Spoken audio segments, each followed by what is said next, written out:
before our council meeting, we ask that you bring comfort where we need comfort in the loss of a great chief and a great inspiration to each of us. We ask that you give care, not just for our police officers and Luther's family, but also for our community that is mourning. And tonight, Lord, we ask that you give us courtesy to handle each and every issue in the presence of this great loss, but also in the legacy of all the light that is shed in what it means to be a servant for this holy city. God, we ask for your blessing and wisdom upon each of us, and may we reflect your spirit and that wisdom. And it's in your name we pray. Amen. I want to make sure that everyone has the amended Ways and Means agenda where we added an 11 and 12.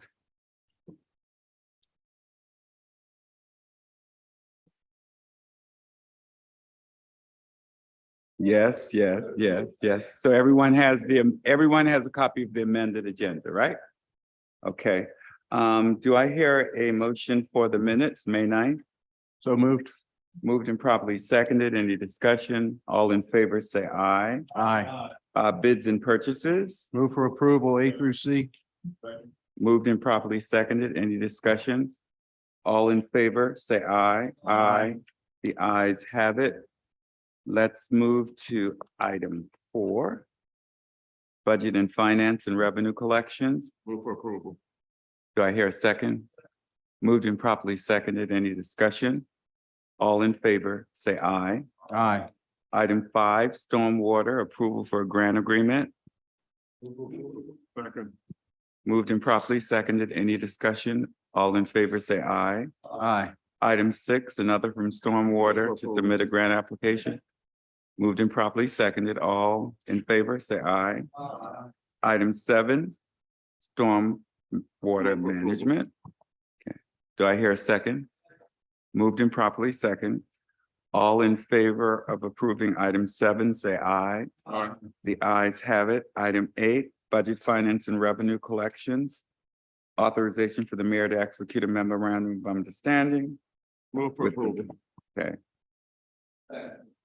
Any discussion?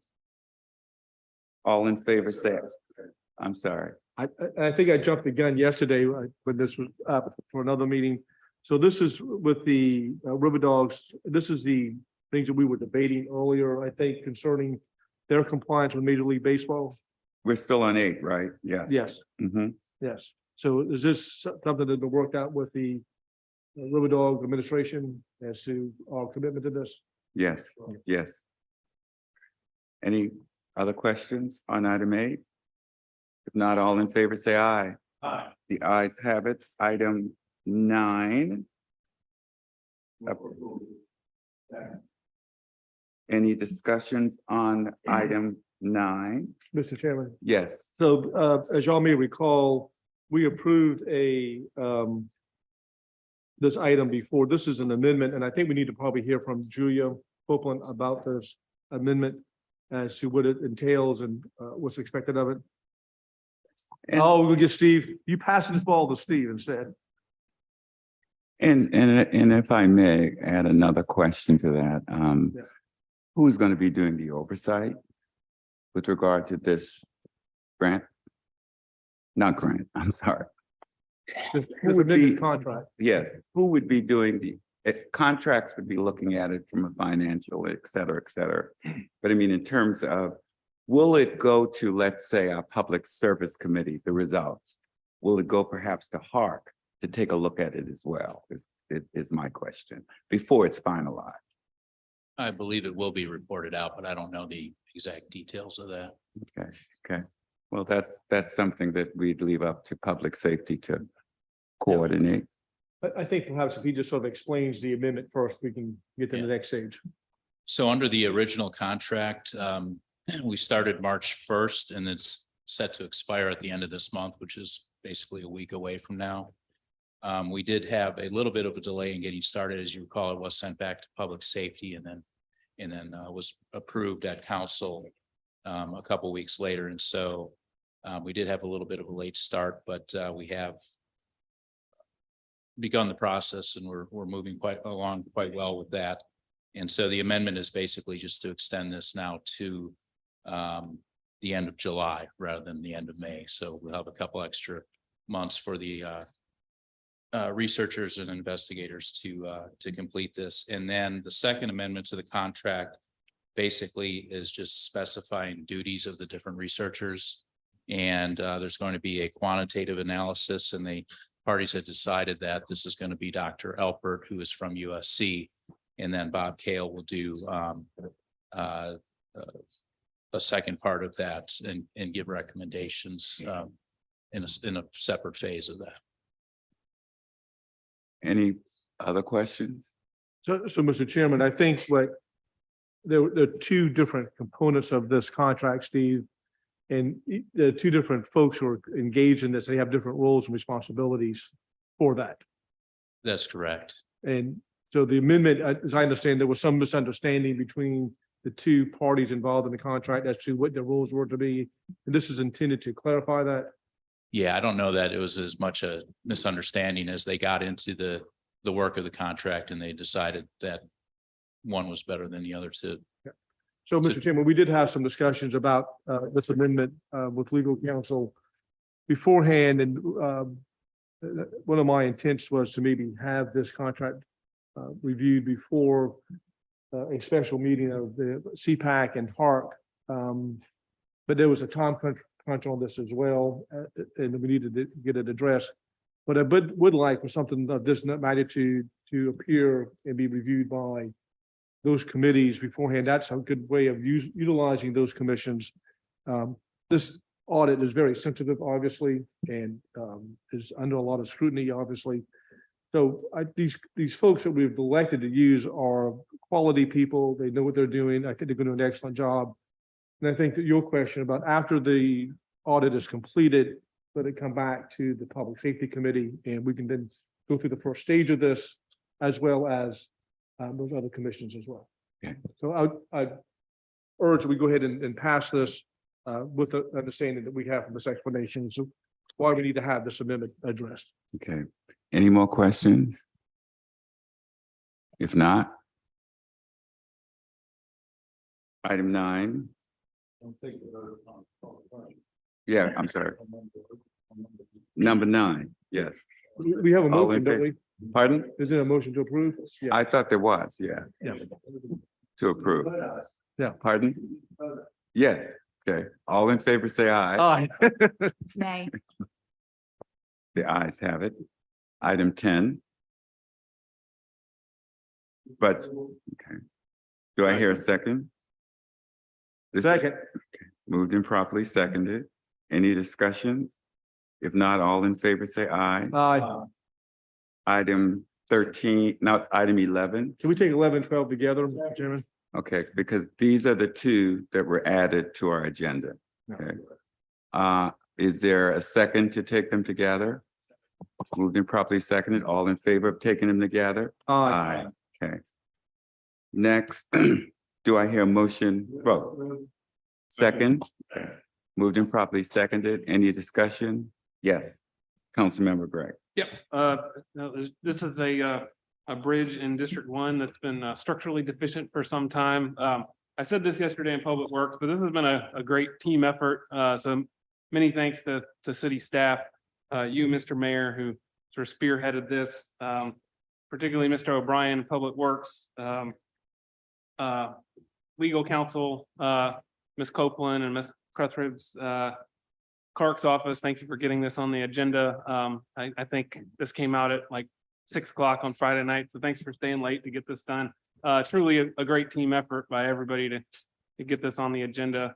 The goal being that we start construction sometime in June, because this is when the minimal amount of traffic is on the bridge. A lot of school traffic to and from Clements Ferry Road on Daniel Island. So thank you all, everybody back there for helping get this passed and getting it on the agenda.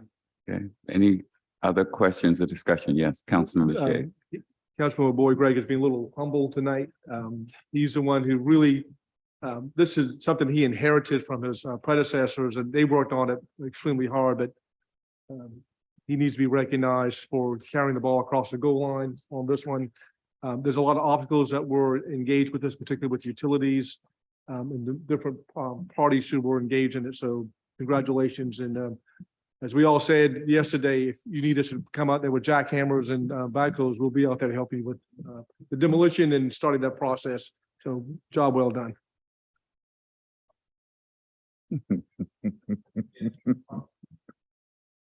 Any further discussion on this item? Yes, I just council think member. One other thing we need to recognize is this was a really good effort in getting money together too in the financing. So to BFRC who went through and found all that. And I believe that part of this motion is that we have to approve the funding for that. So when we approve this, we're going to approve, Amy, how much is it exactly again? I'm sorry.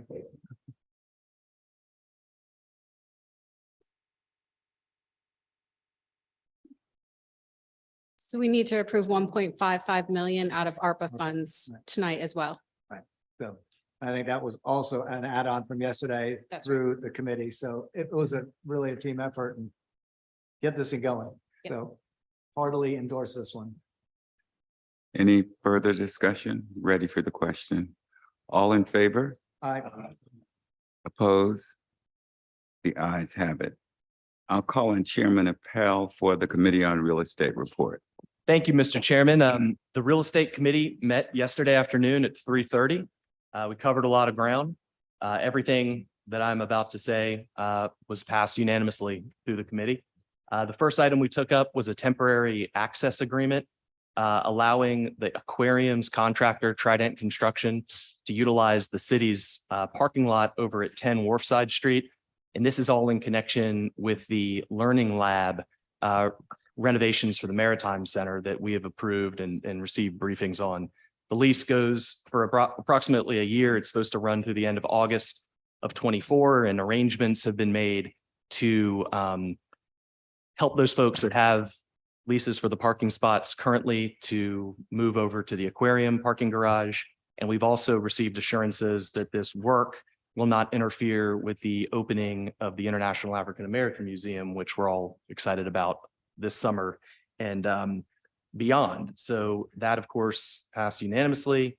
The next item up was an approval of a purchase and sale agreement between the city of Charleston and Miss Taika Grant. She's a local educator, I'm told. And this is in connection with 3 Drews Court. This is a piece of property that the city voted to repurchase last year. This is part of our first-time home ownership program. The city put some additional funds into this, and we are now selling this piece of property to Ms. Grant under a 90-year restrictive covenant. And this helps her and others that participate in this program build up some equity as part of our many affordable housing initiatives in the city, and that passed unanimously. Next item up was a second amendment to a lease agreement between the city and KQC Investors LLC. This is in connection with 529 Meeting Street and the Hope Center. This is an extension through the end of 2024 to allow additional time for the new building that we've seen and voted on to be built and set up so we can make a seamless transition. The city has been, or the Hope Center rather, has been over there for the past 5 years. It's a pretty good lease. We only have to pay $1 a year. We are responsible for other upkeep costs of the property, but the property owner has been very generous and accommodating to the city to host and this very important public service that we provide. That was approved unanimously. And then we received an extremely good, detailed report from our new real estate director, Melina Dunwoody. This is a proposed termination and abandonment of easements and restrictions. This is an agreement between the city, CPW, and various other property owners. This is for a series of properties over on Milford Street. Long story short, this just cleans up a lot of outdated and no longer necessary easements of record in the title. So we've got utility easements, telephone easements, all kinds of different right-of-ways that are no longer necessary. It's being cleaned up. And we received a full briefing on that. That was approved unanimously. Next up was approval of a 2023 Charleston County Greenbelt grant. This is for the acquisition of about 60 acres over in West Ashley for public space. This is over off of Raul Wallenberg Boulevard. These are the lakes that we talked about a couple meetings ago, and this involves some of the beach company property that we've discussed. So we had already approved this, and this is just making it final and official now that the county has allocated those Greenbelt funds. So more park space and waterfront park space is on its way to West Ashley. That was approved unanimously.